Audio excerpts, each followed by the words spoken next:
untuk menyatakan kasih setia kami juga kepada Bapa.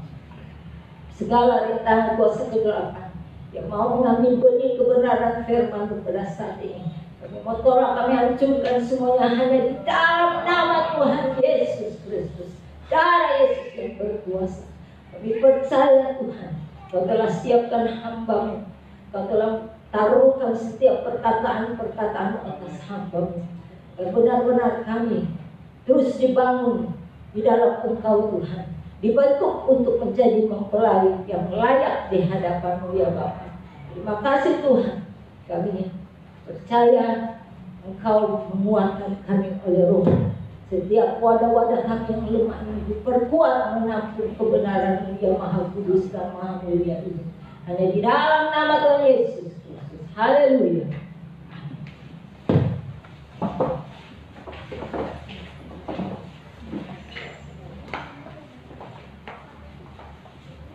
Tuhan, saudara, shalom. Kasih Kristus buat semua kita yang hadir hari ini, dapat kesempatan yang besar dari Tuhan menerima kebenaran firman-Nya. Jangan sedikit nih. Saudara, mari kita baca 1 Raja-Raja 14 ayat 26 sampai 27. Saya menunggu untuk kita semua bisa melihat, membaca ayat-ayat ini, 2 ayat 1 Raja-Raja 14 ayat 26 sampai 27. Jika sudah mendapat, kita akan baca bersama-sama. Ya, kita baca bersama-sama. 2, 3. Ia merampas barang-barang perbendaharaan rumah Tuhan dan barang-barang perbendaharaan rumah raja. Semuanya dirampasnya. Ia merampas juga segala perisai emas yang dibuat Salomo. Sebagai gantinya, Raja Rehabiam membuat perisai-perisai tembaga yang dipercayakannya kepada pemimpin-pemimpin tentara yang menjaga pintu istana raja. Setiap kali raja masuk ke rumah Tuhan, bentara-bentara membawa masuk perisai-perisai itu, dan mereka pula yang mengembalikannya ke kamar jaga para bentara. Ya, sampai 28, saudara. Saudara perhatikan baik-baik bahwa ada sebuah peristiwa terjadi di zaman Raja Rehabiam. Rehabiam ini anak Salomo, cucunya Daud. Nah, saudara ya. Jadi perisai yang dibuat oleh Salomo dibuatnya dari emas. Itu hebatnya dalam kerajaan Salomo, perisainya aja dari emas, saudara. Perisai yang akan dipakai oleh tentara Israel, perisainya itu dari emas. Tetapi di zaman anaknya, perisai itu karena dirampas diganti dengan tembaga. Jadi ini kan merosot, saudara ya, dari logam emas menjadi tembaga. Perisai itu kata ayat berkata, 2 Samuel, tolong dibaca, 2 Samuel pasal 22 ayat 31 sampai 33. Ya, kalau ini perhatikan. Pernyataan perisai atau arti rohani perisai itu diungkapkan dalam 2 Samuel 22 ya, ayat 31 sampai 33. Yuk ya, baca. Adapun Allah jalannya sempurna. Adapun Allah itu jalannya sempurna. Amin, saudara. Terus Sabda Tuhan itu murni. Sabda Tuhan itu murni. Terus Dia menjadi perisai bagi semua orang yang berlindung padanya. Perisai itu adalah perlindungan, saudara. Jadi ada perlindungan Tuhan. Dia menjadi perisai bagi semua orang yang berlindung padanya. Terus Sebab siapakah Allah selain dari Tuhan? siapa Allah selain daripada Tuhan? Terus Dan siapakah gunung batu selain dari Allah kita? siapa gunung batu selain dari Allah kita? Ya, terus saudara, Allah, dialah yang menjadi tempat pengungsianku yang kuat Dia menjadi tempat pengungsianku yang kuat dan membuat jalanku rata. Allah itu sempurna jalannya. Jadi kalau saudara dituntun sama Tuhan, nggak sampai setengah jalan, nggak 3/4, sempurna. Itu yang pertama. Dan kalau dia tampil sebagai perlindungan, tampil sebagai perisai, maka membuat jalan kita rata, saudara. Jadi kalau jalan rata enak kita jalannya, saudara ya. Kalau jalan yang tidak rata, berliku-liku, ada yang gunung, wah susah, saudara. Berat hidup ini kalau berhadapan dengan gunung-gunung percobaan. Aduh, ini salah. Ganti.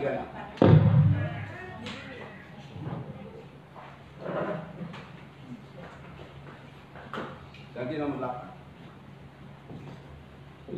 Siapin yang ini baterainya yang satu.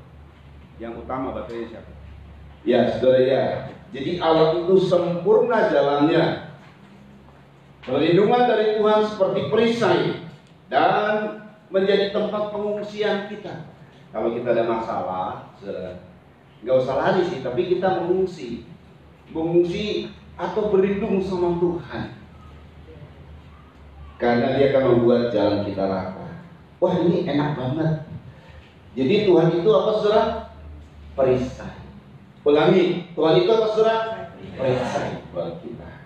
Tetapi saudara, perisai atau perlindungan di jalan Rehabe yang merosot dari emas ke tembaga. Saudara, ini merosotnya bukan satu level, 2 level. Sebab di dalam Alkitab, khususnya di dalam tabernakel, 3 logam yang dipakai dalam tabernakel. Pertama, ini logam yang pertama emas. Yang kedua, sebelum tembaga, yang kedua itu perak. Baru yang ketiga tembaga. Jadi ini merosotnya bukan dari emas ke perak, tapi dari emas ke tembaga. Waduh, saudara, kalau dia misalnya sebuah perlindungan yang katakanlah ring 1 berubah menjadi ring 3, wah kan gak enak, saudara. Kalau dia misalnya punya pangkat jenderal, jadi apa? Kalau jenderalnya jenderal baru brigjen, terus turunnya letkol, letkol. Wah, jadi ini nggak enak, saudara. Perlindungan yang merosot. Nah, setelah kita lihat sebentar bagaimana saat Salomo dengan perisai yang emas itu, apa yang terjadi dalam zaman Salomo?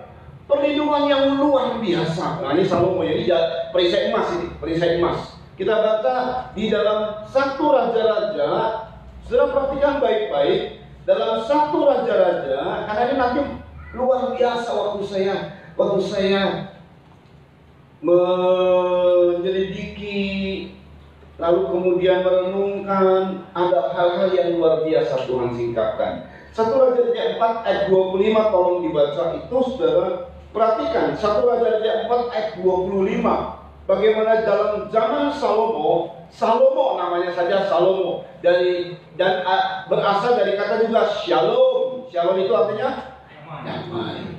Ini dalam keadaan damai, saudara ya. Kalau orang dilindungi pasti alami apa, saudara? Damai. Betul kan? Orang dilindungi pasti alami damai. Ini dalam keadaan Salomo itu dengan perisai emas, saudara ya. Ada perumpamaan. Yuk dibaca. Sehingga orang Yehuda dan orang Israel diam dengan tentram. Waduh, kita pengen banget ya diam dengan tentram. Kenapa begitu? Karena rumah tangga kita dilindungi sama Tuhan, kesehatan kita dilindungi sama Tuhan, usaha kita dilindungi sama Tuhan. Perlindungan itu kompleks, dan itu menyeluruh ke segala arah. Terus masing-masing di bawah pohon anggur dan pohon nah, ini ungkapannya. Masing-masing itu tenang dan seolah-olah ada perumpamaan atau ungkapan di bawah pohon anggur dan pohon ara. Itu indah sekali. Terus dari Dan sampai Berseba seumur hidup Salomo. Seumur hidup Salomo dengan perisai emas itu, dari Dan sampai Berseba semua tentram. Itu sampai seluruh kaum. Kalau kita misalnya keluarga dilindungi ya, tapi kemudian kita punya keponakan ada masalah, kita punya adik ipar, kita punya adik dan lain sebagainya, menantu, mertua dan lain sebagainya lah. Ini tidak seluruhnya. Waduh, itu perisai emas, zamannya perisai emas.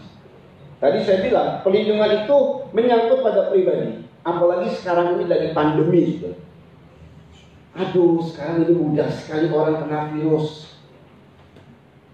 Kami di antara keluarga kami, keluarga besar baik dari saya maupun istri, ada yang kena virus. Minta bantuan doa. Saudara ya, gampang sekali loh. Tapi puji Tuhan ya, Pak Gaden, Tuhan lindungi ya saudara ya. Amin saudara ya. Subang juga Tuhan lindungi. Nah, sebenarnya daerah Subang ini rawan juga karena dekat sama Bandung. Betul ya? Tapi Tuhan lindungi. Jadi perlindungannya itu menyeluruh, bukan hanya segala aspek, tapi keseluruhan segala kaum keluarga, bahkan seluruh bangsa kami damai dan tentram. Haleluya. Saya berdoa supaya jemaat Tuhan juga dilindungi, supaya Golden Ministry dilindungi, dan semua yang berpartner dengan kita nih dilindungi oleh Tuhan. Keseluruhan. Nah, itu seperti keadaan yang dialami oleh Salomo di zaman Salomo. Perisainya apa saudara? Emas. Nah, ungkapan perlindungan ini itu zaman Salomo ya. Ini sebenarnya ungkapan ini akan diulangi, akan terjadi lagi di zaman kita, di zaman akhir. Mari dibaca Mika 4 ayat 1 sampai 5. Sebab ini ungkapan, ini nubuatan saudara. Nubuatan ini akan digenapi dan hari-hari ini. Jadi ini untuk kita kalau Mika 4 ayat 1 sampai 5. Karena ini adalah perlindungan. Haleluya. Perisai. Oh puji Tuhan. Yuk dibaca Mika 4 ayat 1 sampai 5. Mari. Mika 4 ayat 1 sampai 5 ya. Ya, Mika 4 ayat 1 sampai 5. Yuk. Akan terjadi pada hari-hari terakhir. Akan terjadi pada hari-hari yang terakhir. Dan kita ada di tempat yang terakhir. Terus Gunung rumah Tuhan akan berdiri tegak. Nah, di pertama ini gunung rumah Tuhan akan berdiri tegak. Terus mengatasi gunung-gunung dan menjulang tinggi di atas bukit-bukit. ya, Bangsa-bangsa akan berduyun-duyun ke sana. bangsa-bangsa akan berduyun-duyun ke sana, saudara. Ini satu ungkapan, satu perumpamaan. Gak tiba-tiba ada gunung yang tinggi, lebih tinggi daripada gunung-gunung yang lain. Gak ada, saudara. Gunung gak tumbuh gitu ya. Tetapi ini sebuah ungkapan. Ada satu keadaan yang sangat menonjol sekali. Gunung rumah Tuhan. Karena rumah Tuhan itu dipulihkan oleh Tuhan. Sehingga rumah Tuhan menjadi satu sorotan, menjadi satu target buat semua orang datang ke rumah Tuhan. Ya, ini satu kegerakan besar terjadi. Terus kan? Dan banyak suku bangsa akan pergi serta berkata, Iya, mari kita naik ke gunung Tuhan. mari kita ke gereja. Kalau sekarang ini, mari kita ke gereja. Ada begitu gairah orang untuk datang ke gereja, saudara. Haleluya. Terus kan? Ke rumah Allah Yakub. Iya. Supaya ia mengajar kita tentang Nah, jalan-jalannya. di tempat ibadah itu kita diajar tentang jalan-jalannya. Jalannya bagaimana tadi? Sempurna. Lupa lagi ya? Tadi kan dibaca. Jalan Tuhan sempurna. Mari kita datang ke rumah Tuhan supaya Ia mengajar kita tentang jalan-jalannya yang sempurna itu terus. Dan supaya kita berjalan menempuhnya. Iya, supaya kita ikuti jalannya itu juga, saudara. Firman Tuhan yang disampaikan akan mengajar kita untuk mengikuti firman Tuhan. Haleluya, sempurna. Enggak usah khawatir, akan membuat kita menjadi tentram, damai. Terus kan? Sebab dari Sion akan keluar pengajaran. Dari Sion akan keluar pengajaran. Terus? Dan firman Tuhan dari Yerusalem. Firman pengajaran yang akan ditampilkan di hari-hari terakhir. Lebih-lebih hari terakhir ini mengerikan loh, saudara. Ada banyak nanti bencana yang terjadi seperti yang tertulis dalam kitab Wahyu. Ada 7 kali hukuman, 21 hukuman. Hukuman meterai aja yang sekarang sedang terjadi adalah hukuman yang muncul kuda hijau kuning. Apa itu? Kuda maut. Jadi maut ada merajalela di mana-mana. Ini baru pandemi dari virus. Nanti belum lagi yang lain. Belum lagi dengan perang. Belum lagi dengan masalah-masalah krisis ekonomi yang terjadi. Puji Tuhan, saudara, masih Tuhan tolong. Kita masih Tuhan tolong di tengah-tengah pandemi dan sedang mengarah kepada krisis. Negara-negara sudah mulai krisis, saudara. Indonesia, ya masih Tuhan tolong. Masih ada banyak chaos, bahkan Amerika sempat terjadi kekacauan, saudara. Terus kita berdoa buat pemerintah kita. Amin, saudara. Perhatikan baik-baik, akan keluar pengajaran dan firman Tuhan dari Yerusalem. Nah ini nih, jadi pengajaran Tuhan dicari orang. Gereja penuh karena ada pengajaran di situ. Yang nggak ada pengajaran nggak penuh. Nah, gitu. Yang ada pengajaran ini nanti terjadi. Rumah Tuhan dipulihkan, isinya difungsikan benar-benar, bukan isinya untuk dirinya sendiri. Banyak gereja yang sekarang hanya mementingkan kelompoknya, mementingkan gerejanya, tidak mementingkan umatnya, tidak memikirkan tentang pengajaran firman. Sudah kita bersyukur Tuhan singkapkan banyak hal untuk kita. Perhatikan selanjutnya. Terus ayat 3. Ia akan menjadi hakim antara bangsa. Ia akan menjadi hakim antara banyak bangsa. Ada banyak orang-orang juga yang perlu keadilan. Dia akan jadi hakim. Ada menegakkan hakim, menegakkan keadilannya. Ada banyak kasus-kasus koruptor yang tidak terbongkar, narkoba, teroris. Tapi pada saat adanya rumah Tuhan difungsikan, di situ terjadi dibongkar sama Tuhan, dan dia menegakkan keadilan. Oh, ini luar biasa. Akan terjadi hal yang luar biasa banget. Teruskan. Dan akan menjadi wasit bagi suku-suku bangsa yang besar. Ya. Sampai ke tempat yang jauh. Sampai ke tempat yang jauh terus. Mereka akan menempa pedang-pedang yang menjadi mata baja. Iya, tadinya pedang itu untuk perang. Ditempa jadi mata baja. Karena keadaannya apa? Damai. Udah nggak usah perang lagi. Waduh, saudara ya. Indah sekali. Yang ada adalah ayo kita bangun.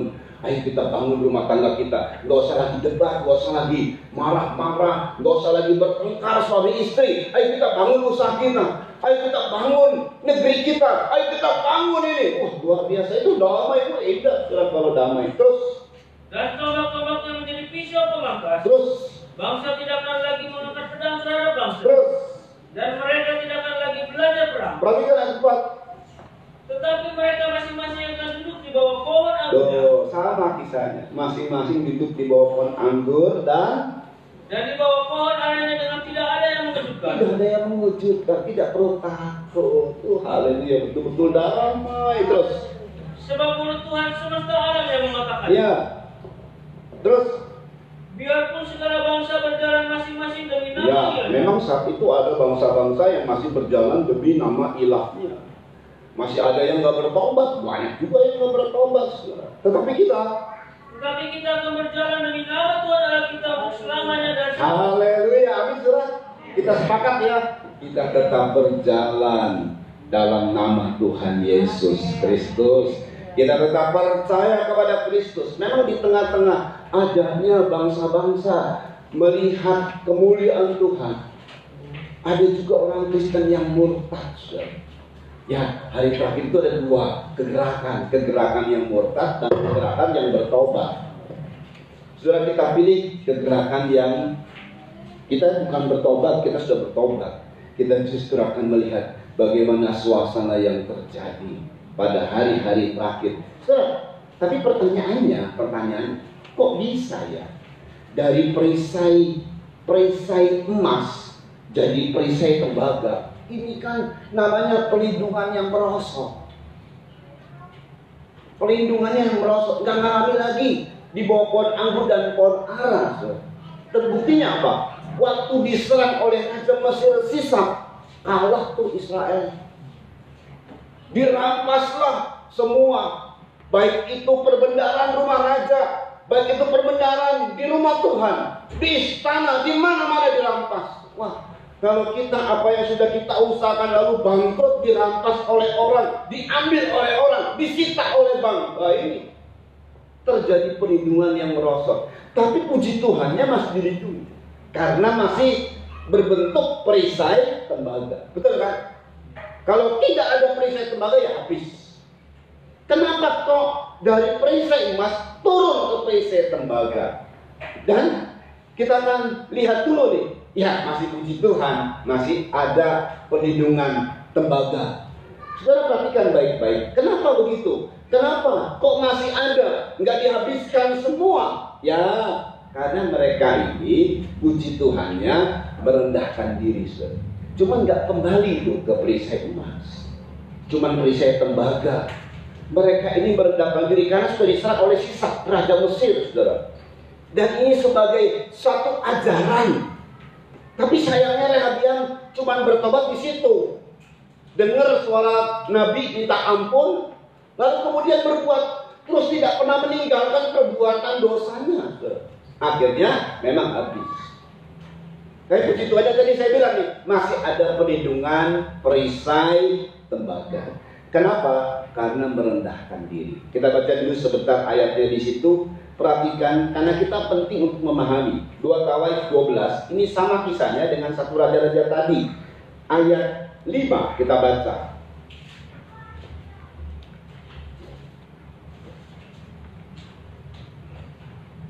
Yuk. Rehabeam diam di Yerusalem. 2 Tawarik 12 ayat 5. Diperhatikan ya. Nabi Semaya datang kepada Rehabeam. Nabi Semaya datang kepada Rehabeam. Dan pemimpin-pemimpin Yahuda yang berkumpul di Yerusalem. Ya. Berhubung dengan ancaman sisa. Berhubung dengan ancaman sisa, bukan sirsak. Sisa. Kalau baca sisa, ingat makanan sirsak. Bukan jus sirsak, bukan. Sisa. Ya, ini Raja Mesir sudah. Terus. Dan berkata kepada mereka. Ya. Beginilah firman Tuhan. Ya. Kamu telah meninggalkan aku. Kamu telah meninggalkan aku. Terus. Oleh sebab itu aku pun meninggalkan kamu. Aku pun meninggalkan kamu dari sisa Raja Mesir. Anda dilindungi sama Tuhan. Terus. Maka pemimpin-pemimpin Israel dan raja merendahkan diri dan berkata, Ya. Tuhanlah yang benar. Tuh, untung merendahkan diri dan berkata, Tuhanlah yang benar. Tapi akhirnya ada perlindungan perisai tembaga. Tembaga itu penghukuman. Jadi penghukuman itu adalah keadaannya terhukum, tetap terhukum. Melindungi tapi tetap terhukum. Yes, masih bisa dibaca, jadi masih oke, lanjut lagi. Kalau baca-baca bisa dibaca. Ketika Jangan, ini coba ambil yang satu lagi deh. Kamu kesana. Ya. Ketika Tuhan melihat bahwa mereka merendahkan diri. Ketika Tuhan melihat bahwa mereka merendahkan diri, Datanglah firman Tuhan kepada Semaya. datanglah firman Tuhan kepada Nabi Semaya. Ya. Bunyinya apa? Mereka telah merendahkan Oh, diri. mereka telah merendahkan diri. Terus. Oleh sebab itu aku tidak akan memusnahkan mereka. Oleh sebab itu aku tidak akan memusnahkan mereka. Terus. Aku segera akan melumpuhkan mereka.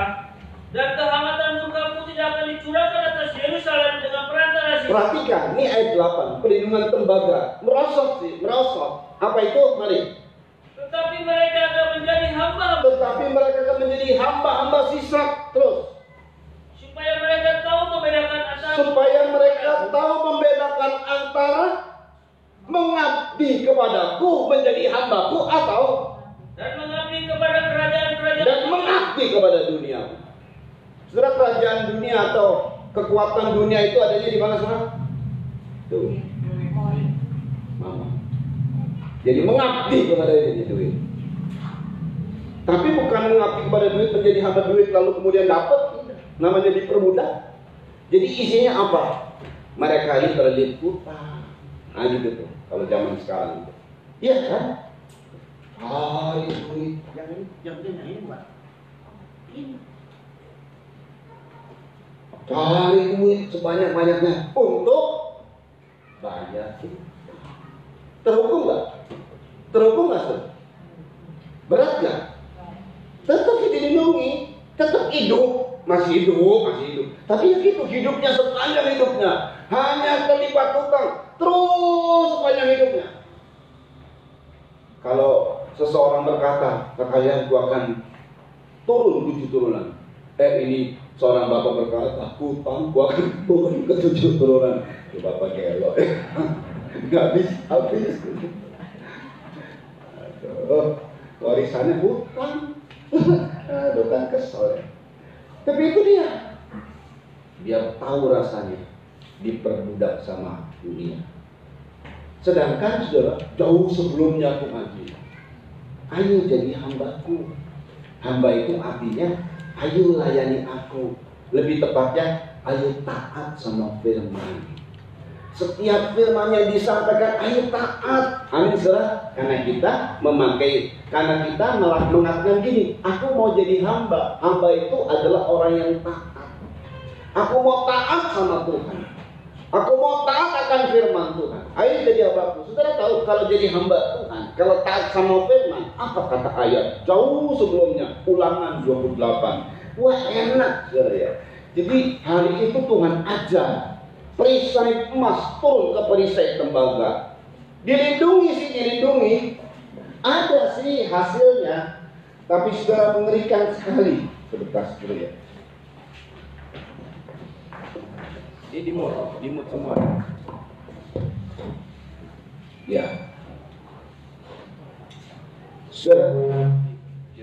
Saudara, ya Ulangan 28 ayat 47 sampai 48, yuk dibaca. Ulangan 28 ayat 47 sampai 48. Yuk. Ulangan 28 ayat 47 sampai 48. Ya ada sih masih hidup tapi ngutang gitu ya. Hidup kerja mah ada kerja tapi ngutang. Kerjanya untuk utang. Bisnis mah ada tapi utang semua kan. Itu namanya diperhamba oleh kerajaan dunia. Ada yang mau begitu tuh? Waduh. Yuk dibaca. Karena engkau tidak mau menjadi hamba. Karena engkau tidak mau menjadi hamba kepada Tuhan. Allahmu dengan sukacita. Dengan sukacita. Dan gembira Iya, hati. jadi kalau untuk taat sama firman itu jangan terpaksa. Amin. Saudara terpaksa nggak taat sama firman? Hari Minggu saudara rasa beban atau rasa sukacita? Minggu lagi.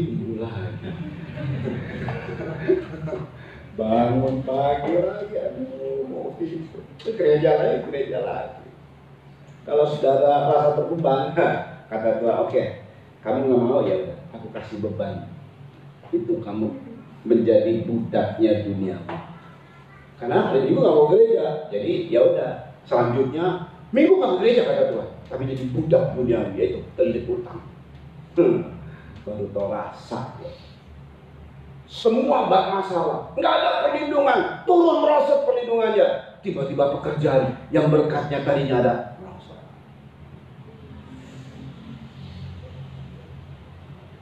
Tiba-tiba yang tadinya Tuhan lindungi keseluruhan kaum, tiba-tiba adiknya sakit, mertuanya sakit, anaknya lah, udahlah macam-macam, masalah terus timbul. Terus dibaca. Walaupun kelimpahan akan segala-galanya. Kalau jadi hamba Tuhan itu kelimpahan segala-galanya. Bukan saya ngomong loh. Kata ada pendeta yang ngomong, orang Kristen itu masa bolak-balik diberkati. Loh, karena itu bukan saya ngomong. Saya ngomong saudara diberkati itu bukan karena saya ngomong. Saudara mau diberkati? Mau. Tapi bukan saya ngomong. Kalau saya ngomong mah, pendeta yang ngomong. Firman loh yang ngomong loh. Jadi hamba Tuhan, jadi taat sama firman. Karena kita karakternya mau jadi hamba itu artinya taat sama firman Tuhan. Disampaikan firman, taat.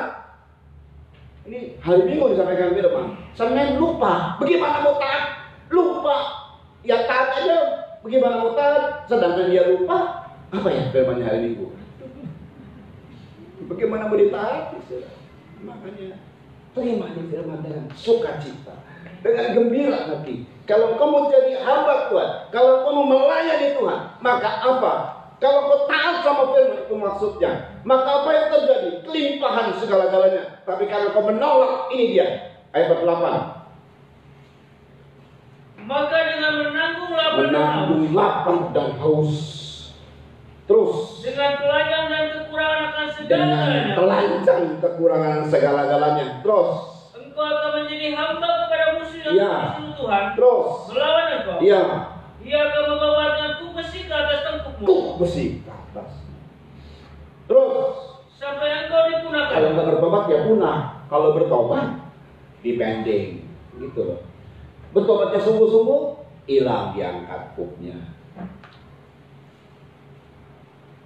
Ya ini merosot. Kalau jadi hamba kepada Tuhan, kuknya pun kata Tuhan, belajarlah kepadaku karena aku lemah lembut dan rendah hati. Pikulah kuk yang kupasang, karena kukku itu enak dan ringan, bukan kuk besi. Kalau dunia kuknya besi, berat, capek. Udah itu nggak ada belas kasihan dari dunia. Oh kamu kasihan ya, gak ada di dunia begitu. Syukur ada. Jadi hamba kerajaan duniawi, duit jadi hamba dulu. Itu namanya kelilit utang. Kerja bolak-balik gak berhasil. Kalau berhasil cuma sedikit. Ada nggak saudara punya pengalaman? Dulu saya dilindungi. Sekarang kamu susah deh. Ini bukan karena pandemi. Tuhan bisa buat keajaiban di tengah-tengah pandemi. Betul kan? Semakin berat, semakin berat. Ini berarti ada kemerosotan perlindungan Tuhan. Pasti ada sesuatu yang keliru, salah. Nah, salahnya di mana? Nah, tapi sebelumnya perhatikan, emas sayangnya saudara turunnya ke tembaga. Kalau emas turunnya ke perak, masih mending deh. Tapi turunnya ke tembaga. Perlindungannya merosot. Ya, untuk sekarang boleh merosot. Tapi nanti kalau di hari akhir, kebetulan kita di hari akhir ya. Kalau di hari akhir, kalau perlindungan tembaga itu, saudara, ini kata ayat. Sebab di dalam tabernakel, ruang Maha Kudus itu semuanya terbuat dari emas. Itu perlindungan yang ketat dari Tuhan di ruang Maha Kudus. Bayangkan ya, tabut perjanjian dengan tutup pendamaian, tabut itu terbuat dari peti, tapi dilindungi sama emas. Seluruh dari kayu itu dilindungi sama emas. Kita ini jujur saja, keberadaan kita ini daging. Tapi kalau engkau berada dalam keadaan di ruang Maha Kudus, maka seluruh kehidupan kita dilindunginya sama emas. Dari emasnya, dari emas Tuhan. Artinya apa? Kudus di hadapan Tuhan. Kita nggak ada kesalahan. Tapi gue bilang enggak, kamu kudus. Ini karena mata Tuhan melihat kita kudus, karena kita dilindungi oleh anugerah Tuhan. Yang namanya daging, siapapun yang namanya daging, mau pendeta manapun yang paling suci sekalipun, tetap ada kedagingan, ya di pikirannya, ya di hatinya. Nah, di mata Tuhan itu gak layak, saudara. Karena Tuhan gak lihat yang di luar ini, di dalam hati yang Tuhan lihat. Tapi dilindunginya sama emas dari Tuhan. Anugerah Tuhan besar. Ada 7 percikan darah yang abadi di situ. Itu luar biasa, itu ruang Maha Kudus. Semua terbuat dari emas. Nah, perlindungan dari ruang kudus ada unsur perak di situ. Tidak ada tembaga. Perak dan emas di ruang kudus. Kaki-kakinya terbuat dari perak. Tapi begitu di halaman seluruhnya tembaga. Dari kayu penaga yang disalut dengan tembaga. Mesbah korban bakaran itu dari tembaga. Kolam basuhan dari tembaga semua. Jadi itu perlindungannya apa kalau itu? Tirai doang. Dalam tabernakel tirai, kain. Cuma tingginya 5 hasta. Nah, saya memberi gambaran gini. Saudara tahu Goliat berapa tingginya? 6 hasta sejengkal. Jadi kalau tingginya 5 hasta, Goliat bisa nengok. Halo. Bisa mengejutkan, menakutkan. Bahkan perlindungannya cuma dari kain. Ya, gampang lah dirubuhkan. Tapi beda dengan di ruang suci, sudah ada palang-palang kayu. Oh, di ruang Maha Kudus udah ada kemuliaan Allah. Wah, gak ada yang berani. Kalau sekarang, ya saya terlilit utang, masih hidup tapi. Terlilit utang masih hidup, itu masih ada perisai namanya. Kerja keras hanya, untuk memenuhi kebutuhan. Tapi kekurangan selalu kekurangan, untung masih hidup. Tapi nanti ya diberi sehat, masih puji Tuhan lah diberi sehat dan hidup dan bisa kerja, tapi bayar utang gitu ya. Bolak-balik begitu, bolak-balik gitu. Stres memang sih, tapi masih hidup. Tapi nanti yang namanya perlindungan tembaga di pelataran di halaman, sorry ya, nggak dilindungi sama Tuhan. Kalau antikris datang, Wahyu 11 ayat 1-2. Jadi jangan main-main, saudara. Bayangkan ya, dari perlindungan emas merosot ke tembaga. Dari kualitas emas turun. Dari kualitas ruang Maha Kudus, dari pengantin Tuhan. Salomo itu dia sebut Kidung Agung itu kaitan dengan pengantin. Turun jadi tembaga, jadi pelataran. Waduh, Wahyu 11 ayat 1 sampai 2.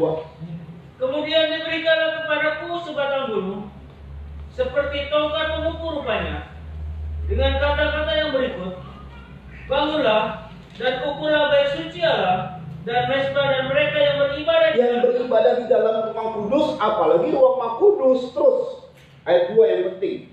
Tetapi kecualikan pelataran. Kecualikan pelataran bait suci yang isinya cuma pelindungan dan ada tembaga saja. Isinya cuma tembaga tuh, pelindungan tembaga, tapi disitulah semua pelataran halaman. Terus yang di sebelah luar. Yang Jangan kau mengukur, nggak usah diukur, nggak usah dihitung, nggak usah dibilang itu. Aku sudah tidak peduli lagi. Maksudnya kalau nggak dibilang. Terus karena ia telah diberikan kepada bangsa-bangsa lain. Ia telah diberikan kepada bangsa-bangsa lain, itu antikris maksudnya. Terus dan mereka akan menginjak-injak kota suci 42 bulan. 42 bulan lamanya. Berapa tahun? 3,5 tahun antikris. Kita masih hidup. Misalnya ada orang, wah, yang penting saya hidup lah. Pelindungannya sudah tembaga nih, udah merosot nih. Yang penting saya hidup, bayar utang. Begitu racun, tadi racun dia kejar. Telepon. Tapi gimana? Loh, nggak diangkat angkat. Udah, tidak racun. Itu bukan cuma bayar utang loh. Itu sangat mengerikan. Hari-hari ini loh. Yang nggak hari sih, masih tahun-tahun berikut ya. Hari-hari ngeri banget ya, nggak tahun-tahun berikut sih. Oh, Tuhan tolong kita sih. Ayo kita bertobat sih. Amin sih. Rendahkan diri, bertobat.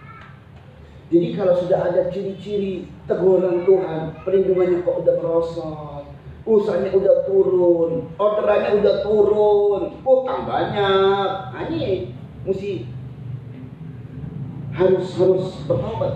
Di pandemi, aduh Tuhan mah, dengan segala keadaan, aduh mau pandemi kayak mau dendam apa gitu. Tuhan bisa ciptakan keajaiban. Itulah makanya disebutnya dia Tuhan, karena dia pencipta keajaiban. Amin. Amin. Percaya sama Tuhan. Salah satu contoh saudara ya, di pagi ini Tuhan lindungi. Di tengah-tengah pandemi, di tengah-tengah banyaknya kematian, ada orang yang kena virus, Tuhan lindungi karena dia anak Tuhan yang sungguh-sungguh. Ada bukti loh saudara, banyak bukti lagi. Nah saudara, sekarang pertanyaannya, kenapa bisa begitu ya? Kenapa perlindungannya merosot ya? Karena berbuat salah dan dosa. Nah salahnya di mana? Kita baca ya. Nah ini sekarang 2 Tawarik 12 ayat 1 sampai 2. Ini dia saudara ya. Ini tadinya kan perlindungan emas, karena Rehabiam ini anak Salomo dapat apa saudara? Warisan. Waktu dia dapat warisan, dia mengatur strategi dengan baik. Ini anak Salomo, wah keren saudara. Dia atur strategi dengan baik dan dia berhasil kokoh. Baca ya, 2 Tawarik 12 ayat 1 sampai 2. Rehabiam beserta seluruh Israel meninggalkan hukum Tuhan. Tapi mereka ini meninggalkan hukum Tuhan ketika kerajaannya menjadi kokoh dan kekuasaannya menjadi teguh. Bayangin ya, ketika kerajaannya lemah dan kekuasaannya lemah, meninggalkan hukum Tuhan pantas. Lagi kokoh meninggalkan hukum Tuhan, lagi kokoh. Ayat 2 perhatikan. Tetapi pada tahun kelima zaman Raja Rehabiam, majulah Sisak. Lagi kokoh kerajaannya, majulah Sisak. Terus Raja Mesir menyerang Yerusalem. Terus karena mereka berubah setia kepada Tuhan. Akhirnya ini kokoh. Raja Mesir sama Raja Israel, sama Raja Israel. Tapi Raja Israel lagi ngapain saudara? Kondisinya lagi apa? Lagi hebat-hebatnya. Kalah pemenang?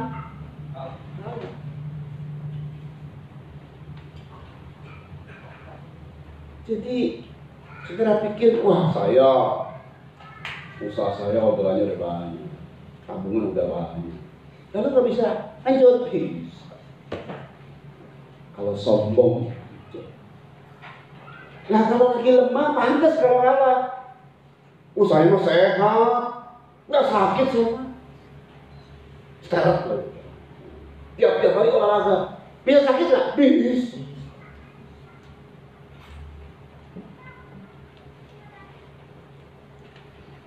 Tuhan yang menentukan sebenarnya. Bukan kekuatan kita, bukan harta kita. Ini loh lagi kokoh. Apa yang menentukan? Karena berubah setia. Udah nggak setia lagi di gereja, nggak kayak dulu. Dulu rajin. Sekarang bolong-bolong. Lebih sekarang lagi, lebih banyak bolong. Jadi sudah bolong.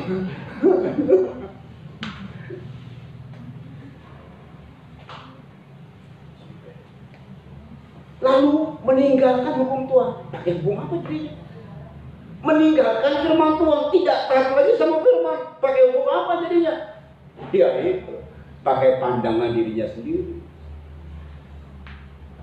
Pakai sebaunya gue. Yang penting gue seneng. Oh banyak kok. Kuat kok. Oh bisa. Sebenarnya sisa ini bukan nubuatan dari Tuhan ini saudara ya, akan hancur dengan Kasdim, Babel, Nebukadnezar. Itu hebat untuk kerajaan itu. Raja Mesir mau udah pamornya udah kalah sebenarnya, tapi kalahnya sama Mesir. Udah gitu sisa tinggal Tamer Sirsak, kalahnya Mesir. Kalau buat Indonesia, karena berubah setia kepada Tuhan, tidak setia lagi. Oh, wah saya nggak setia nggak apa tuh, masih ada banyak belum. Semuanya tuh nggak langsung besoknya udah enggak. Malah besoknya mungkin semakin diberkati. Tunggu tanggal main. Firman nggak mungkin keliru. Dan saudara sudah mengalami bukti. Ada perang ini zamannya Rehabia, ada perang saudara. Di antara saudara kok perang ya? Harusnya di antara saudara itu bagaimana? Damai dong. Saling mendukung, saling membela, betul ya? Ini karena meninggalkan Tuhan dengan cara tidak lagi melakukan firman, tidak lagi taat sama firman, nggak rajin ke gereja. Dimulai sih nggak rajin ke gereja dulu. Lama-lama dia kan karena udah biasa nggak rajin ke gereja. Kalau kita ke gereja dia ngerti mah. Oh kan sekarang bisa live streaming. Ya kalau orang yang nggak dapat kesempatan dia live streaming. Kalau sudah dapat kesempatan sudah mau ke gereja, ketok.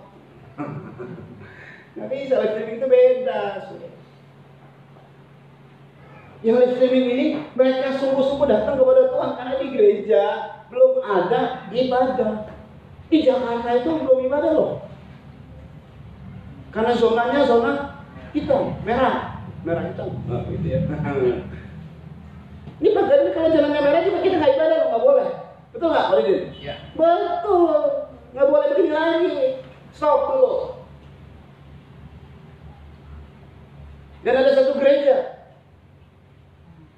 Di mana-mana dia berkata tidak boleh ibadah. Biarpun di daerahnya boleh ibadah, tidak boleh ibadah. Dari atasannya yang bilang. Sengsara saudara ibadah seperti ini sengsara. Mereka yang live streaming, ikut-ikut live streaming, sungguh-sungguh mereka cari kejar firman. Kita dapat kesempatan, ya ilah cuma dekat jalan kaki. Kalau jauh kilometer pantas lah. Capek ya bilang apa-apa dimaklumi. Pak Pendeta minta maaf saya nggak bisa ibadah. Kalau saya salah dimaafkan. Nggak tahu Tuhan ya. Urusannya mah sama Tuhan yang ada bukan sama saya. Maksudnya maaf. Sekali ya udah dimaafkan. Urusannya sama Tuhan. Nanti kita ngalami pengalaman yang kayak begini. Merosot perlindungannya. Tapi untung masih dilindungi dengan perisai tembaga loh. Kalau nggak bertobat ya habis. Nah, udah begitu saudara, ini kunci dari semuanya nih ya. Lebih parah lagi, 1 Raja-Raja 14 kita baca yuk. Lebih parah lagi saudara ya, mereka tidak melakukan hukum Tuhan, mereka berubah setia kepada Tuhan. Udah gitu mereka menambah dosa. Apa itu? Ayat 22, 1 Raja 14 ayat 22. Yuk dibaca. Tetapi orang Yehuda melakukan apa yang jahat di mata Tuhan. Dan mereka menimbulkan cemburunya dengan dosa. Mereka menimbulkan cemburunya. Berarti orang Israel, orang Yehuda ini bagaimana? Nyembah berhala itu. Terus dengan dosa yang diperbuat mereka. Ya. Lebih daripada segala yang dilakukan nenek moyang mereka. Nenek moyangnya punya 1 patung. Rehabeam 10 patung, kurang ajar. Maksudnya kayak begitu kira-kira. Lebih dari nenek moyang. Lebih jauh dari nenek moyang. Terus kan? Sebab mereka pun juga mendirikan tempat-tempat pengorbanan. Ya, terus? Dan tubuh berhala. Tubuh berhala. Terus? Dan tiang-tiang berhala. Tiang tinggi. Ya. Dan di bawah setiap pohon yang rimbun. Perhatikan. Bahkan ada pelacuran bakti. Ada pelacuran bakti. Itu melacur secara rohani. Terus? Mereka berlaku sesuai dengan segala perbuatan keji bangsa-bangsa yang telah dihalau Tuhan dari orang Israel. Nah, saudara ya. Saudara mesti tahu baik-baik. Ada bangsa-bangsa yang dihalau sama Tuhan saat Israel dari Mesir ke Kanaan. Di Kanaan itu bukan hutan dan kosong, bukan. Di Kanaan itu sudah ada bangsa-bangsa Kanaan, saudara. Dan Tuhan bilang, jangan ada satu pun bangsa Kanaan yang hidup. Bukan saya ngomong, Tuhan yang ngomong. Jangan dibiarkan hidup. Kenapa? Ini bangsa-bangsa ini sudah berbuat jahat kalau dibiarkan. Bayangin ya, kalau ada kejahatan dibiarkan di zaman lalu, dan kemudian kelompok ini tidak dibinasakan. Sampai sekarang masih ada. Kalau ada kelompok yang berbuat jahat tidak dibinasakan, sampai sekarang masih ada. Lebih jahat atau lebih baik? Lebih jahat. Camkan itu baik-baik. Kalau ada satu komunitas jahat dibiarin, sampai sekarang bukan semakin baik, semakin jahat. Ini bangsa sudah wataknya tidak baik. Loh, Tuhan yang ciptakan, Tuhan tahu, mesti dibagi. Kalau dibiarkan, nah ini makanya terus merongrong. Perhatikan, salah satu, kita baca dulu ya. Ini kebenaran firman yang tertulis dalam Taurat. Kita baca Imamat 18 ayat 21. Sekarang kita lihatnya ke pihak kita. Ada bangsa yang tidak baik. Tuhan bilang, jangan kamu mempunyai perilaku seperti bangsa-bangsa ini. Karena bangsa ini telah menajiskan tanah Kanaan. Makanya aku memuntahkan. Yuk. Imamat 18 ayat 21 dimulai. Janganlah kau serahkan seorang dari anak-anakmu untuk dipersembahkan kepada Moloch. Salah satunya, jangan kau serahkan seorang dari anak-anakmu untuk dipersembahkan kepada Moloch. Itu perbuatan jahat banget itu. Jadi anak jadi tumbal. Hari-hari ini untuk dapat kekayaan, nggak peduli anak jadi tumbal. Iya, Bos. Nanti lebih dalam lagi nih. Teruskan dibaca. Supaya jangan kau melanggar kekudusan nama Allahmu. Supaya kau jangan melanggar kekudusan nama Allahmu. Akulah Tuhan. Terus. Janganlah engkau tidur dengan laki-laki. Ayat 24, lompat saja. Karena itu nanti perbuatan-perbuatan dosa yang Tuhan tidak sukai, yang dilakukan oleh bangsa-bangsa kafir. Janganlah kamu menajiskan dirimu dengan semuanya. Nah, itu salah satu tadi. Jangan persembahkan anak-anakmu untuk dipersembahkan kepada Moloch. Nah, jadi ingat ya, kata Moloch di sini. Terus kan, ayat 24 ya. Sebab dengan semuanya itu bangsa-bangsa yang akan kuhalaukan dari depanmu telah menjadi najis. Makanya Rehabeam itu melakukan seperti bangsa-bangsa yang dahulu, yang sudah Tuhan halau. Tapi Israel berbuat itu lagi. Bangsa-bangsa sekitar itu Tuhan habiskan karena berbuat seperti itu sih. Nanti kita lihat ada hubungannya. Ya terus. Negeri itu telah menjadi najis. Dan aku telah membalaskan kesalahan Aku kepadanya, telah membalaskan kesalahan bangsa-bangsa itu kepada mereka semua, sehingga negeri itu memuntahkan penduduk. sehingga negeri itu yang adalah negeri yang baik memuntahkan penduduknya. Saudara, artinya penduduknya tidak lagi tinggal di situ. Itu tinggal mereka, tapi dimuntahkan sama Tuhan. Jadi kalau saudara ada di rumah, awalnya nyaman, lalu kemudian bank menyita rumahmu, ini persis perbuatan kayak begini. Dihalau, diusir, sama persis. Rasanya dia nggak benar. Tiket kesalahannya nggak bisa ditoleransi. Kalau ada tanda-tanda sedang disita, hampir mau dilelang di rumah, bertobat. Tuhan bisa tolong. Amin. Bayangkan ya, dari negeri ini diusir. Salah satunya banyak hal, tapi yang diungkapkan sama ayat ini adalah mempersembahkan anak-anaknya ke dewa Molok. Gak peduli anak-anak yang adalah darah dagingnya dipersembahkan ke dewa. Kalau konteks ini adalah dibakar, ditumbalkan. Mungkin sekarang kita nggak begitu ya. Molok itu adalah sama dengan Milkom. Molok itu sama dengan Milkom. Itu sama dengan dewa Amon. Nah, saudara, persoalannya ibunya Rehabeam itu adalah dari Amon. Nah, ini dia. Jadi ada hubungannya, nggak tahu ya, saudara. 1 Raja-Raja 11 ayat 5 dulu. 1 Raja 11 ayat 5. Jadi Rehabeam ini kan adalah anak Salomo. Salomo ini punya istri banyak. Dari Firaun dapat ya. Dari Amon ada. Makanya setiap istri-istrinya saya melihat begini loh. Ada orang Kristen, katakanlah seperti Salomo ini orang Kristen. Dia campur dan dia menikah dengan orang kafir. Yang terjadinya bagaimana? Apakah yang kafir jadi Kristen atau yang Kristen jadi kafir? Salomo jadi kafir. Ayat selalu berkata begitu, saudara. Tapi kalau misalnya ada kawin campur dan yang kafir jadi Kristen, itu cuma anugerah. Yang sering terjadi adalah karena kebenaran firman. Kamu jangan bersekutu dengan orang-orang kafir, sebab mereka akan mencondongkan kamu ke ilah-ilah mereka. Betul kenyataannya. Jadi kalau ada orang-orang yang dari kafir lalu menjadi Kristen, itu anugerah Tuhan, anugerah besar dari Tuhan. Tapi yang banyak terjadi dari sini ke sana.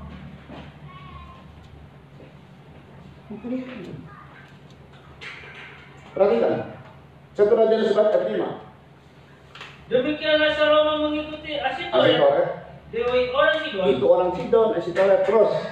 Dan mengikuti Milkom. Milkom ini Molok. Dewa kejijikan sembahan orang Amon. Dewa kejijikan sembahan orang Amon. Dewa Molok ini mintanya apa? Anak. Sekarang 1 Raja 14 ayat 21. Ini kisah yang kita bahas. Rehabeam. Mari dibaca. Adapun Rehabeam, anak Salomo, ia memerintah Yehuda. Rehabeam berumur 41 tahun pada waktu ia menjadi raja. Iya. Dan 17 tahun lamanya ia memerintah di Yerusalem, Perhatikan.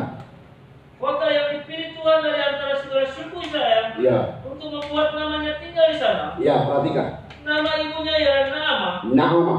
seorang perempuan Amon. Amon. Nah, banyak ini sumber masalah. Seorang ibu yang berasal dari Amon, di mana orang Amon ini dewanya Milkom atau Molok.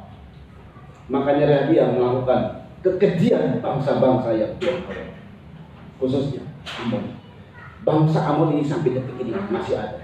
Ini adalah negara Yordania dengan ibu kota Amman, dulu Amon, tapi sudah bergabung antara Amon, Moab, dan Edom.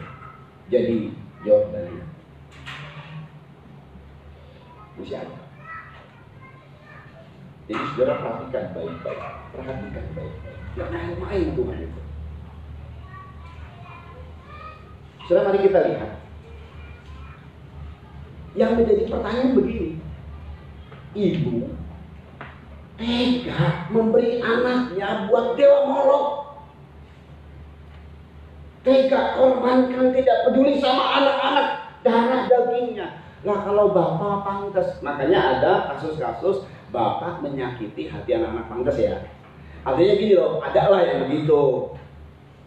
Tapi ibu, dia yang mengandung, kok tega dia lakukan perbuatan yang tidak peduli kepada anak-anak. Ibu-ibu sableng. Tapi ada, betul ya. Biarpun sableng ada, jadi banyak orang sableng. Saudara perhatikan, kalau orang tua, ini orang tua di ayah ibu. Ayah, ada ayah-ayah yang bahkan tega memperkosa anak kandungnya. Ayah kandung. Kan ada kan berita, ini bukan berita yang sembunyi-sembunyi, memang ini kenyataannya, ya kan? Banyak kan begitu ya, tega memperkosa anak kandung. Oke lah, ayah yang nggak pernah ngerasa ngandung, sakit, bersalin dan lain sebagainya. Yang lebih baik, yang lebih banyak batin itu adalah seorang ibu. Hai para ibu, hidupmu kalau sudah punya anak, lebih anak itu sudah dalam naluri sebenarnya. Kalau dia tega membuang anak-anaknya karena satu keinginan maunya sendiri gitu, membenarkan diri sendiri sampai tega loh, nggak melihat anak-anaknya. Ini ibu gelok namanya. Tapi banyak namanya gitu. Itu namanya ibu ini sedang menyembah dewa Molok. Yang tega. Itu turun temurun. Bayangkan ya. Ya, Naamah ini tidak mau mempersembahkan Rehabea, tapi yang lain-lain. Kan banyak anak Salomo. Karena mempersembahkan anak-anak, nggak peduli anak siapa. Rehabea ini ibunya Amon. Ibunya yang mengasuh. Orang yang terdekat sama kita ini yang terdekat dari orang tua kita, ayah atau ibu? Ibu. Itu nalurinya saudara, itu alaminya begitu. Makanya tadi saya bilang, kalau bapak bisalah dia menyakiti hati anak-anaknya karena dia nggak merasa mengandung, kontak batinnya sedikit kurang. Ini nih, jadi maksudnya bisalah kalau dilihat di dalemi gitu ya. Tapi kalau ibu rasanya nggak bisa tuh, betul ya. Makanya ya, kalau orang kehilangan figur bapak masih bisa ditolong sama figur ibu. Kalau orang sudah kehilangan figur ibu, rusak.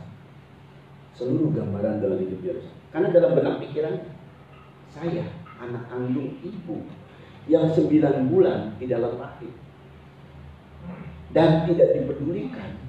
Jadi dia kehilangan figur ibu karena ibu entah hari kemana begitu. Itu nggak masuk ke pikiran. Ini secara alami namanya. Makanya kehilangan figur itu lebih berat daripada kehilangan figur ayah.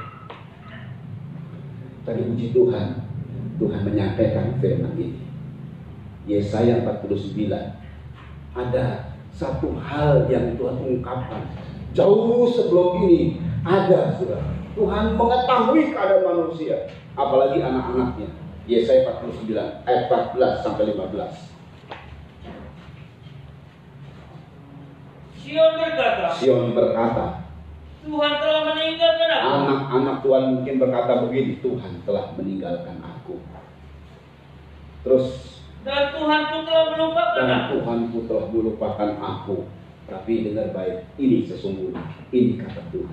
Kebanyakan mungkin kita bilang begitu, aku telah ditinggalkan Tuhan. Enggak, kita nggak pernah ditinggalkan oleh Tuhan. Camkan baik-baik ayat 15. Dapatkah seorang perempuan melupakan bayinya? Dapatkah seorang ibu melupakan anak kandungnya? Bisa kira-kira? Nggak bisa, itu sulit. Sulit sekali.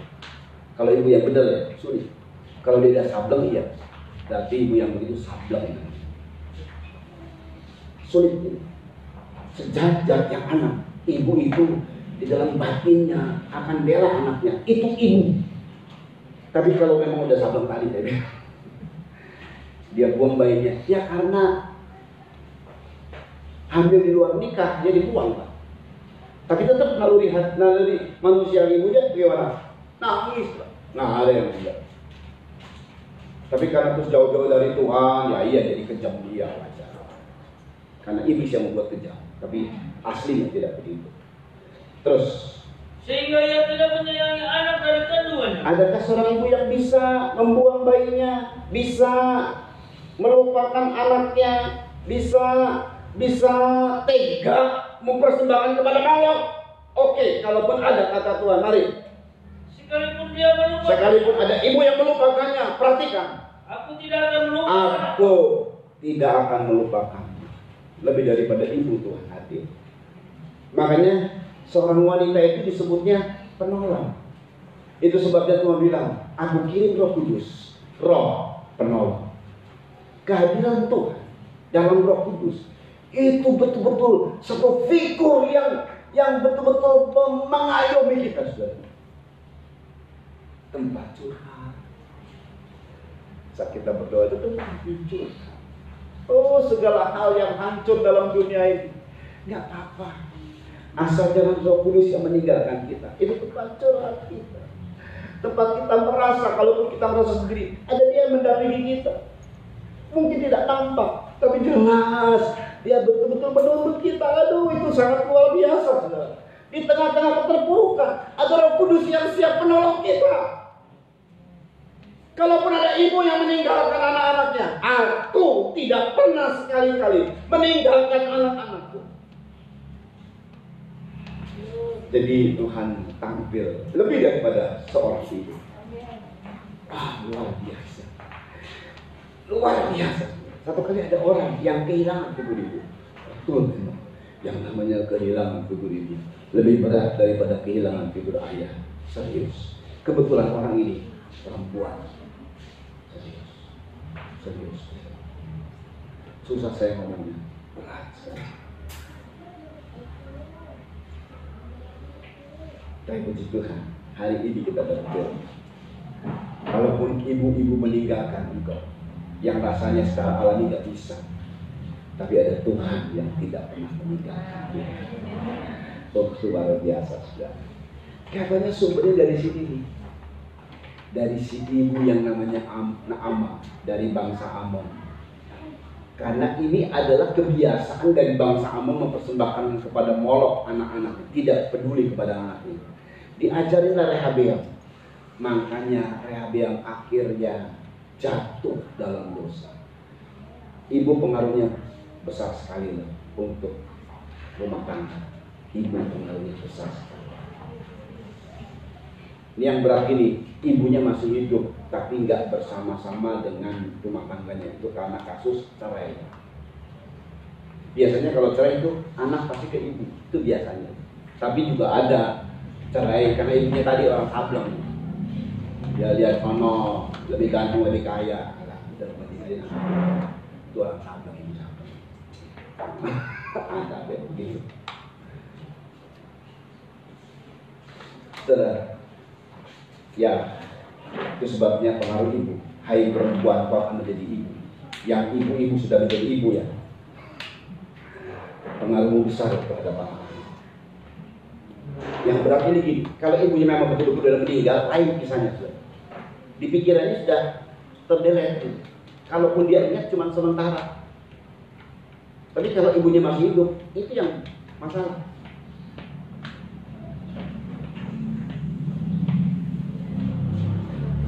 Tapi Tuhan pasti tolong kita. Kalaupun kita ditinggalkan oleh ibu, ada Bapa yang tidak pernah meninggalkan kita. Dia hadir lebih daripada seorang ibu. Dahsyat banget Tuhan kita. Jadi dia tahu persis. Mari ya. Jadi enggak ibu ini dengan Dewa Molok, artinya Rehabeam anaknya, di zamannya merosot pemburu. Merosot. Untung bertobat. Untung merendahkan diri, belum bertobat sih, merendahkan diri. Kalau bertobat itu namanya meninggalkan dosa, kembali kepada Tuhan. Ini minta ampun. Aduh, ampuni kami, ampuni. Tapi tetap berbuat jahat. Iya kan? Masih lawan perbuatannya, cuma merendahkan diri. Gak gini loh. waktu pas keadaan yang dinyatakan oleh firman, siapa kamu? Nabi Semaya. Mana tuh? Betara, parang tuh dia. Nggak gitu loh. Oh betul, ampun. Ya kan ada kan jemaat-jemaat yang berani sama pendetanya. Padahal itu firman Tuhan, berani pendetanya. Tunggu tanggal lain. Kalau ini bertobat, merendahkan diri. Tapi nggak bertobat. Ini merendahkan diri, nggak bertobat. Merendahkan diri itu artinya terima apa yang disampaikan oleh Nabi. Tuhanlah yang benar. Tuhanlah yang benar. Itu ungkapannya saudara. Oh benar tuh pendeta. Ya, kami merendahkan diri lah. Berdoa minta ampun ya, ampun. Tapi berbuat jahat lagi. Makanya habis. Kalau bertobat lain, berubah kembali lagi menjadi perisai emas. Saudara, kalau ada ciri-ciri kita mulai kurang. Mulai utang semakin diprediksi sama kita. Ini utangnya semakin melipat-lipat ganda. Orang biasanya memprediksi keberhasilanku di depan mata. Ini mah utang di depan mata. Wih, berlipat-lipat lagi. Nah, ini sedikit sudah perlindungan sudah mulai menurun. Kalau saya anjurkan, bukan cuma sekedar merendahkan diri, tapi bertobat. Mari kita peduli lagi sama keluarga. Nomor 1. Sebenarnya nomor 1, peduli sama Tuhan. Lakukan firman Tuhan. Rajin ke gereja. Lihat perisainya kembali ke emas. Seluruh kaum keluarga kita Tuhan lindungi. Rasanya enak ya. Dengar rekan saya bahagia. Saya ini ada grup di grup keluarga. Kata Cici paling besar, keponakan-keponakanmu gimana di masa pandemi? Apakah sebab yang lain nganggur? Kalian ada yang susah kerjanya, lalu cari kerja susah. Kata keponakan saya, oh kami masih kerja kok. Bagaimana dengan gajinya? Nggak dipotong kok. Haleluya. Dengan enak aja. Semua sehat-sehat, mama sehat, semua sehat. Betul ya. Kan sedih sekali ya, ibu keluarga kita nih, entah adik, entah mama, entah keponakan sakit, aduh sedih sekali. Biasanya sehat-sehat, ini sakit, perlindungannya lagi turun. Kenapa ya sakit? Tuhan pasti tolong kita, karena Tuhan baik sama kita, Tuhan cinta sama kita. Kamu dilupakan ibu, aku tidak pernah melupakan. Sekali-kali aku tidak pernah melupakanmu.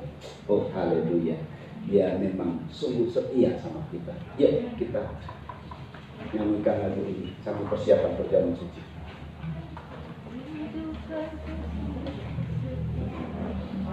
Haleluya. Dia orang tua bapak kita. Mari bermain musik, silakan. Haleluya. Bapa, kau setia. Bapa, kau mulia. Haleluya. Indah sekali haleluya. Tuhan memberkati kita. Semua kita ikut live streaming, semuanya diberkati oleh Tuhan. Mari kita berdoa supaya kehidupan kita semakin dikenal oleh Tuhan. Ya.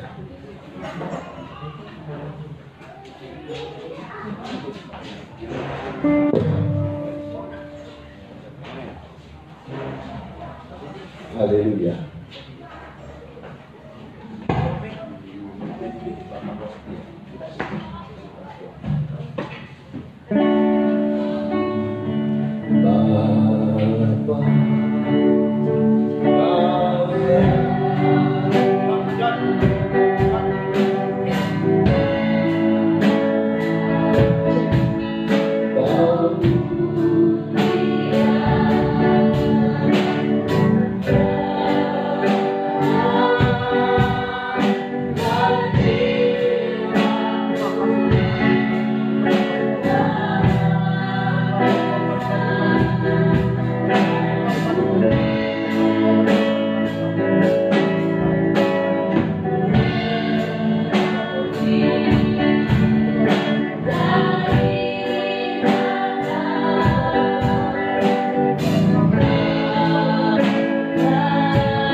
Menumbatkan anak-anak, tetapi Bapak kita, Dia berkorban untuk kita karena Dia menyayangi kita. Dia korbankan anaknya untuk menyelamatkan kita dari segala dosa. Kita nggak perlu disuruh korban, Dia yang berkorban menembus kita dari segala dosa.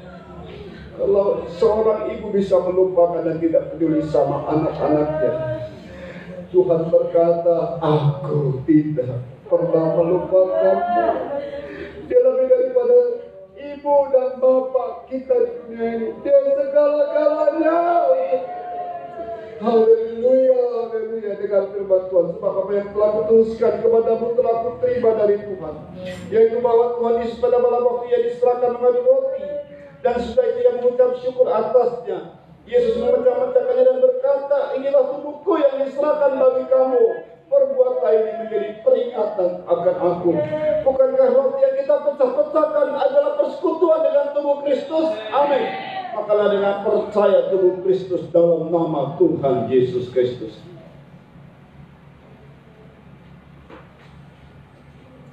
Angkat suami minuman yang bersih darah Kristus, cawan perjanjian baru ini. Demikian juga Yesus mengambil cawan sudah makan lalu berkata, cawan ini adalah perjanjian baru yang dimeteraikan oleh darahku. Perbuatlah ini setiap kali kamu meminumnya menjadi peringatan akan aku. Sebab setiap kali kamu makan roti ini dan minum cawan ini, kamu memberitakan kematian Tuhan sampai Dia datang. Bukankah Tuhan mengucapkan syukur? Yang kita ucapkan syukur adalah persekutuan dengan darah Kristus. Amin. Inilah dengan percaya darah Kristus. Haleluya. Mari datang kepada Bapa yang mengasihi kita. Haleluya. Yang mau mengampuni segala kesalahan kita. Haleluya. Haleluya. Yang mau merubah keadaan kita dari terpuruk menjadi bahagia. Haleluya. Asal kita bertobat. Haleluya. Haleluya. Haleluya. Kami tidak hanya merendahkan diri saja, Tuhan. Kami mau bertobat. Kami mau bertobat. Haleluya. Kami mau peduli kepada keluarga kami. Kami mau peduli khususnya kepada Tuhan. Kami mau peduli kepada rumah Tuhan. Itulah hidup kami. Kami mau setia kepada Tuhan. Haleluya. Haleluya kepada Tuhan.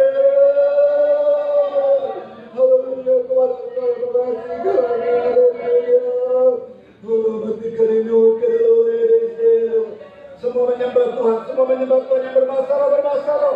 Haleluya. Beri waktu untuk memberi yang terbaik bagi Tuhan. Haleluya. Haleluya. Beri waktu yang terbaik bagi Tuhan dengan menyembahnya. Oh haleluya. Haleluya. Haleluya. Haleluya.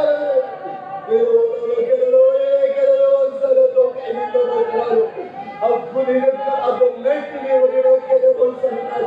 haleluya. Terima kasih Bapak yang baik. Berkati keluarga di sini yang kami dengan tempat ibadah. Berkati keluarga dengan pastor Tuhan. Semua yang ikut dalam ibadah baik live streaming maupun di sini Tuhan. Berkat-Mu menyertai setiap rumah-rumah yang ada dalam nama Yesus Kristus di mana saja mereka berada Tuhan. Haleluya. Mereka yang sungguh-sungguh menerima kebenaran firman Tuhan, maka firman Tuhan akan melakukan tindakannya seperti apa yang Tuhan firmankan terjadi atasmu. Diberkati engkau. Haleluya. Haleluya. Terima kasih Tuhan Yesus Kristus. Kami tidak melupakan hukum Tuhan, tapi kami mau taat kepada firman. Kami rajin beribadah. Terpujilah nama Yesus Kristus. Tuhan Yesus, Kau berkati juga pemerintah kami Pak Jokowi dan Pak Maruf. Amin. Lindungi Tuhan kaum keluarga mereka, supaya mereka betul-betul bebas dalam mengemban tugas ini. sehingga mereka tidak terbeban lagi, tetapi mereka justru mendapatkan peluang-peluang yang baik untuk membuat negara Indonesia semakin maju. Haleluya. Para menteri yang ada yang membantu pemerintahan Pak Jokowi, tolong Tuhan Yesus supaya mereka diperkuat, kuasa-Mu bekerja atas mereka, karena mereka wakil-wakil Allah di dunia ini, di Indonesia ini. Tuhan tolong beri kesehatan, kekuatan kepada mereka, dan pelindungan penyertaan kepada mereka Tuhan, sehingga mereka bisa melakukan tugas-tugas dengan baik. Nama Tuhan dipermuliakan di Indonesia ini, juga dari pemerintah di pusat sampai kepada kabupaten dan sampai kepada camat. Berkati semua Tuhan, mereka yang mengemban tugas Tuhan, tolong berkati mereka, apalagi di tengah-tengah pandemi ini Tuhan. Tuhan tolong Indonesia. Haleluya. Lindungi kota kami Tuhan, setiap kota-kota di mana ada live streaming, mari Tuhan lindungi kota-kota mereka.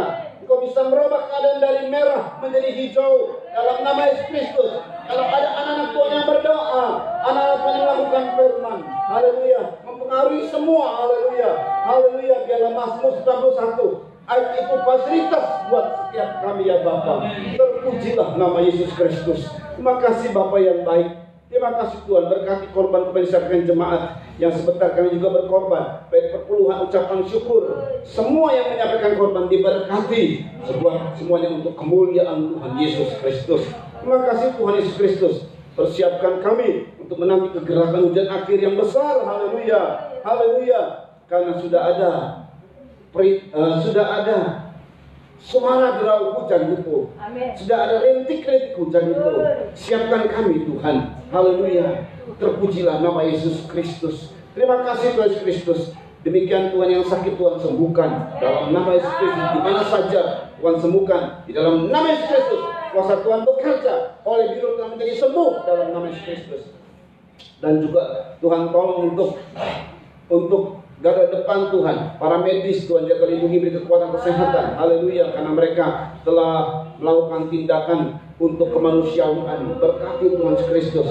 GSPDI seluruh Indonesia diberkati, pimpinan-pimpinan pusat kami juga diberkati dalam nama Yesus Kristus. Demikian seluruh gereja-gereja diberkati. Di Tiongkok juga Tuhan tolong, haleluya, berkemurahan kepada orang Kristen, anak-anakmu di Tiongkok Tuhan.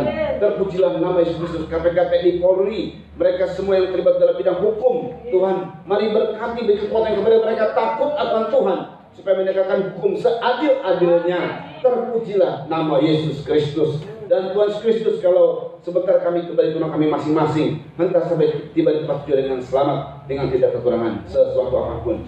Maka hari yang berulang tahun pada hari ini, Ibu Afang yang berulang tahun kemarin, dan mungkin beberapa orang yang berulang tahun di bulan Juni sampai bulan Agustus ini, Tuhan, mari Tuhan Yesus Kristus berkati menyertai mereka. Kalaupun hamba tidak bisa menumpangkan tangan, karena memang ada protokol Tuhan, tetapi hari ini tangan Tuhan mungkin tidak kelihatan, tetapi ada bersama dengan anak-anakmu. Bahkan setiap yang ikut live streaming yang berulang tahun di bulan Juli dan Agustus, maka Tuhan memberkatimu di dalam nama Yesus.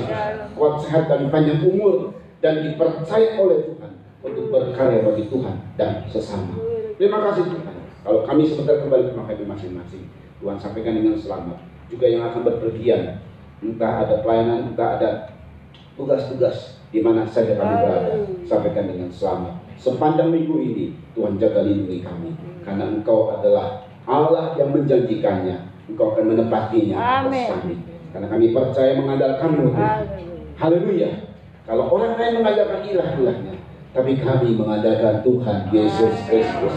Kau satu-satunya Allah kami, kekasih kami, Bapa kami, Ibu kami, orang tua kami, bahkan segalanya. Engkau cukup bagi kami. Nama Tuhan dipermuliakan. Mari angkat dua tangan dan terima berkat dari Tuhan. Saudara-saudara dikasih oleh Tuhan, terimalah anugerah cinta kasih sayang dari Bapa yang sungguh sangat mengasihimu. Kasih karunia lewat kuasa pendamping Tuhan Yesus, serta pimpinan kekuatan kuasa Roh Kudus menjadi milikku saudara-saudara dari sekarang ini sampai Tuhan datang kali yang kedua, bahkan sampai selama-lamanya. Dalam nama Tuhan Yesus Kristus, mempelai pria sorga dan imam besar yang kami puja puji, kami alaskan doanya. Haleluya. Amin. Tuhan memberkati. Silakan untuk berkorban, saudara. Bisa disampaikan oleh